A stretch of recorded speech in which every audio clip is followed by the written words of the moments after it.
Hello guys, మనకి రేపు ఇంగ్లాండ్తో first test match జరగబోతోంది కదా.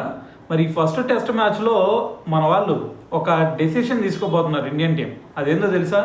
మొత్తం ఫస్ట్ టెస్ట్లో 5 పేస్ బౌలర్లతో వెళ్ళాలి అని చెప్పేసి మన టీమిండియా చూస్తూ ఉంది. 5 ఎందుకు భయ్యా అనే డౌట్ నీకు రావచ్చు.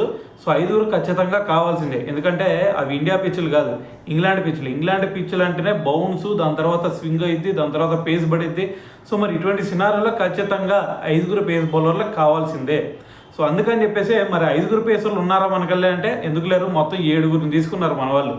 సో ఆ లిస్ట్లో కనుక చూసుకుంటే 2 ఆల్రౌండర్స్ని పక్కన పెట్టేయండి. ఎవరు? శార్దుల్ ఠాకూర్, దాని తర్వాత నితీష్ కుమార్ రెడ్డి. వీళ్ళిద్దరు పక్కన పెట్టేస్తే మిగతా 5 పేసర్స్ ఉన్నారు మనకి. ఎవరు? బుమ్రా, సిరాజ్, ప్రసిద్ధ్ కృష్ణ, హర్షిత్ రాణా, దాని తర్వాత ఆకాశ్దీప్. హర్షిత్ రాణా అంటున్నా భయ అనుకో, మాకు హర్షిత్ రాణా ఇంకా జాయిన్ అవ్వలేదు.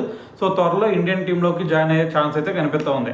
సో దీంతో మొత్తం కూడా 7 పేసర్లు ఉన్నారు. 7 పేసర్లో కూడా 5 పేసర్లతో ఫస్ట్ మ్యాచ్లో మన ఇండియన్ టీం ఆడే ఛాన్స్ అయితే కనిపిస్తుంది అనమాట.